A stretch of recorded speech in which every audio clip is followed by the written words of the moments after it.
계속해서 위클리픽 시간입니다. 첫 번째 키워드는 윤석준 교수님이 준비하셨다고요? 네, 얼마 전 영국 런던으로 세계 이목이 집중된 일이 있었는데요. 네.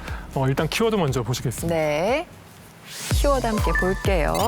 뭘까요? EU 있는 만남. EU 위에 그런데 영어 그 알파벳 철자를 EU도 같이 적혀 있습니다. 유럽연합인가요? 어떤가요? 네, 맞습니다. 아하. 어떠한 이야기인지 영상으로 함께 우선 보시겠습니다. 네.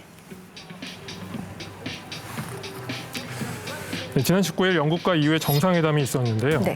브렉시트 이후 공식적인 첫 만남이었습니다. 두 정상이 만난 이유는 무엇 때문이었을까요? It marks a new era in our relationship. And this deal is a win-win. And thus we are looking for solutions that are beneficial for both our people and standing shoulder by shoulder. 네, 결별 5년 만에 관계 재설정을 한 것이었는데요. 영국이 다시 EU행을 선택했다라는 기사들도 We can 쏟아졌습니다. have good times with our friends now and our biggest trading partners, our next door neighbours. We can be friends again.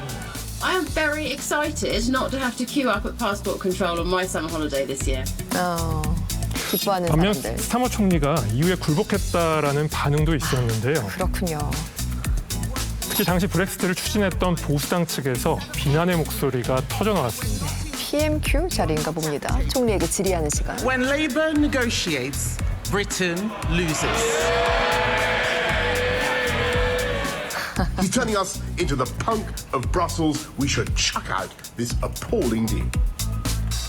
보리스 존슨 전 총리 얼굴 오랜만에 보는 것 같고 EU와 결별했던 영국 브렉시트인데 그럼 이제 다시 EU로 복귀해야 한다는 거예요? 복귀한다는 그런 의미는 아니고요. 그건 아니에요. 브렉시트 이후에 네. 이제 양쪽의 관계가 굉장히 멀어졌기 때문에 이걸 좀 가깝게 한번 재조정을 해보자라는 그런 의미입니다. 네. 특히나 이제 경제 분야에서 그런데요. 영국에게 EU는 이 수출입 관련해가지고 네. 특히 이제 식료품 수출에서 상당히 중요한 관계를 맺고 있습니다. 네. 브렉시트 이후에 통관 절차가 까다로워지고 운송비가 올라가면서 수출입 가격이 대폭 상승한 거죠. 네네. 그러니까 식료품 수입 물가가 올라가고 수출 경쟁력은 떨어진 건데 실제로 한 연구에 따르면 식료품 물가 상승분, 그러니까 영국의 식료품 물가 상승분의 3분의 1이 브렉시트 때문이라는 분석도 있습니다. 예. 그래서 이번 협정에 이 통관 절차 기준들을 대폭 완화하는 내용이 포함된 겁니다. 그렇군요. 네, 근데 이제 국민들이 일상에서 느꼈던 단절도 굉장히 컸다고 합니다. 이 원래 EU 국가끼리는요, 이 서로 이 국격 통제라는 게 없잖아요. 그래서 별도의 심사 없이 이동이 가능했었는데 영국인들은 달랐다라는 것이죠. 네네. EU 국가를 갈 때마다 대면 입국 심사를 하고요, 여권의 도장을 받아야 합니다. 네네. 이 유럽 공항에 가면은 영국인들만 줄이 서 있다, 뭐 이런 말이 나올 정도였는데요. 네네. 네, 근데 앞으로 이제 E 게이트를 통해서 네, 이 네. 입국할 수 있게 된 것입니다. 전자 자동 입국 심사대로. 그런데 반대 목소리도 있는 것 같아요. 스타머 총리에게 배신자다, 매국 협정을 맺었다. 이런 높은 수위의 비난도 보이던데 왜 그런 겁니까?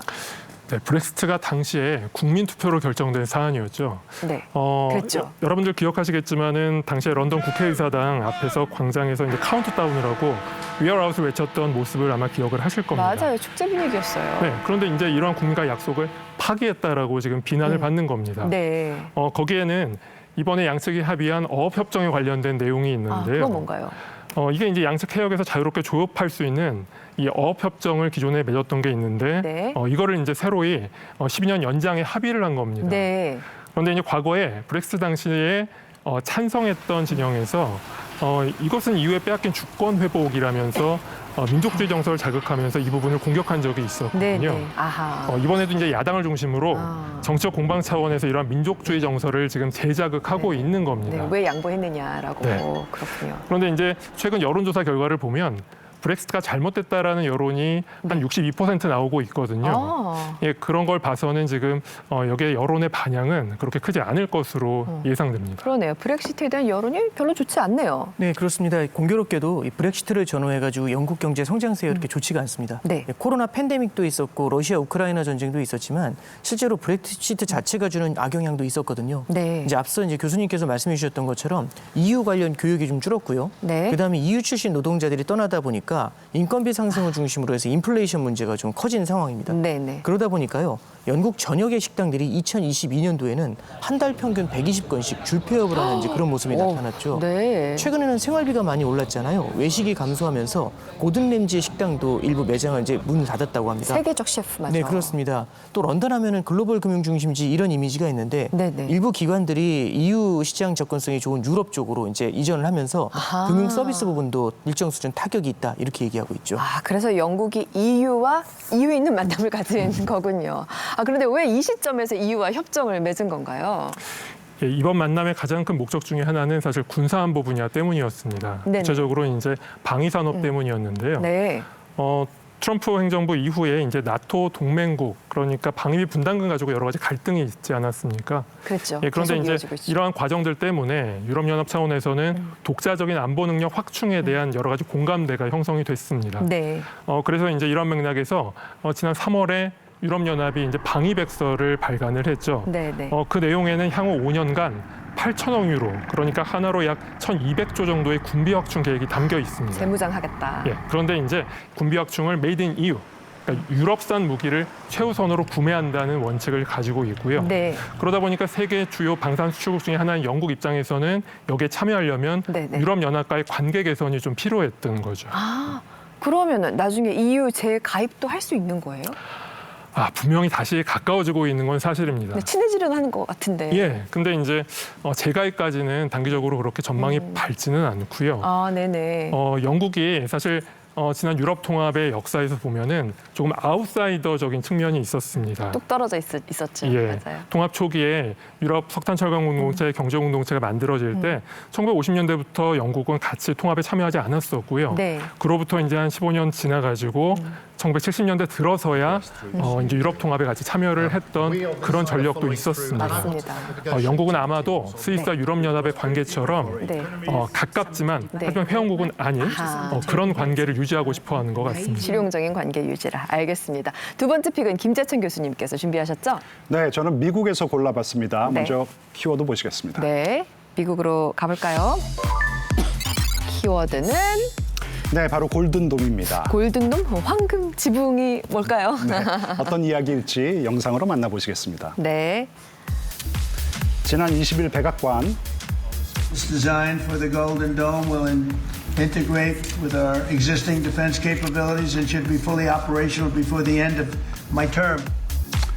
골든돔은 이 미국의 새로운 미사일 방공 체계인데요. 네. 미국을 위협하는 공격을 우주에서 감시하고 또 요격해서요. 이 미국 본토를 안전하게 지키겠다는 구상입니다. 예. 한마디로 이 우주 방패를 만들겠다는 겁니다.